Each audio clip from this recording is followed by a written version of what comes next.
চড়ে গ্রামের পথে পথে ছুটে বেড়ান ৭০ বছর বয়সী বৃদ্ধ রাজা। সকাল থেকে বিকেল গ্রামবাসীর দুয়ারে দুয়ারে গিয়ে শোনেন তাদের সমস্যার কথা। সমাধান হোক বা না হোক, গ্রামবাসীও প্রাণ খুলে রাজার কাছে তুলে ধরেন তাদের সমস্যা ও সম্ভাবনার কথা। সে রাজার ড্রেসে গোটা গ্রামগঞ্জে ঘোড়া পিঠে চড়ে রাজার যে অভিনয়, ঠিক তদ্রূপ সেই অভিনয়টাই সে করে আর হবু হবু রাজার সেন্টালি চলাফেরা করে। রাজশাহীর দুর্গাপুরে সন্ধান মিলল এমনই এক স্বঘোষিত রাজার। ঘোড়া না থাকলে রাজার মান সম্মান থাকে না, তাই ঋণের টাকায় নিজের পছন্দের লাল রঙের ঘোড়া কিনেছেন আব্দুল কাদের। আর্থিক সমস্যার কারণে কিনতে পারেননি বড় ঘোড়া। ঘোড়া থেকে রাজা বাড়ি থাকবে না, রাজা বাড়ি আর ঘোড়া নেই, রাজাও নেই। তারপর লোন করে ঘোড়া কিনেছি, যদি আল্লাহ বাসা রাখে চড়তে পারলে চড়বো।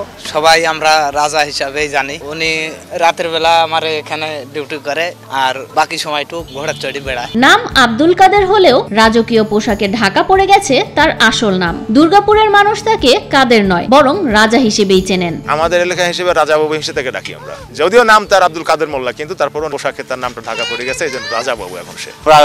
মানুষ খুব ভালোবাসে আমাকে, রাজা আসতেছে। 50 বছর আগে বাংলা ছবি আর যাত্রাপালা দেখে রাজা হওয়ার ইচ্ছে হয় আব্দুল কাদেরের। যেই ভাবা সেই কাজ। সেই থেকে রাজার পোশাকে সেজে ঘুরতে থাকেন গ্রামে গ্রামে। এক পর্যায়ে যোগ হন উজির ও সেনাপতি। একসময় উজিরের মৃত্যু এবং সেনাপতির চাকরি ছেড়ে দিলে তিনি এরপর আর উজির সেনাপতি নেননি। রাজমুকুট আছে, তরোয়াল আছে, সবকিছু আছে তার। ওই ঘোড়ায় চড়ে যাওয়া আসা করে, ভালো লাগে।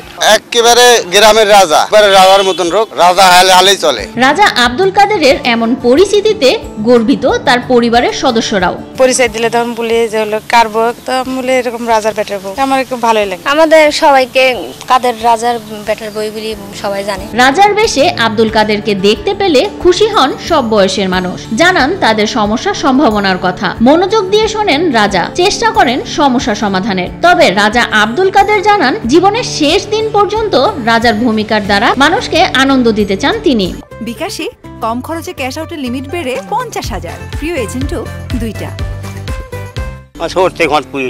ঘোড়ায় আমি ব্যবহার করি। আমি ওই অন্য মোটরসাইকেল স্টাইলটা ব্যবহার ভালো লাগে না, যদি ঘোড়া ব্যবহার চড়বো বাইরে চড়ি বেড়াবো। তবে রাজা বাড়ি ডাকে আমাকে, বাড়িতে সবসময় যে রাজা বাড়ি, রাজা বাড়ি, রাজা ঘোড়া, এগুলো ঘোড়া পালিবেন। মানে ঘোড়া যত বাইছে আপনি পারিব না, রাজার নাম ঘুষে যাবে, ছেলেবেলা আপনি বলতে পারবেন। আমি যত মাই ততদিন আমি ঘোড়া মাছ থাকবে, রাজার নামই থাকবে, এভাবে রাখবো। নিয়ে আসছে আমার আল্লাহ মাছ রাখবো, যতদিন রাতে গড়েছি আর দিনে রাজা বাড়ি, রাজা হয়েছে রাজার ঘোড়া। সার বলতে মা রাজার ঘোড়া, সার বলে মা বলতে সার ঘোড়া ঘোড়া রাজার বাড়ি আছে, রাজার বাড়ি বলছে শুনি আর কি, ভালো লাগে শুনছে। যতই গাড়ি যেতে যাই বলবে যে রাজার বাড়ি, রাজার ঘোড়া বান্ধা আছে। এই খুব আমার খুব শুনলে খুব আমার মনটা খুব তাজা হয়, চাঙ্গা হয়, খুব ভালো লাগে। ছোটবেলা থেকেই শুনে আসছি রাজার পোশাক পরে ঘুরে বেড়ায়, বিভিন্ন এলাকাত ঘুরে বেড়ায়, মানুষকে আনন্দ দেয়, বিনোদন দেয়।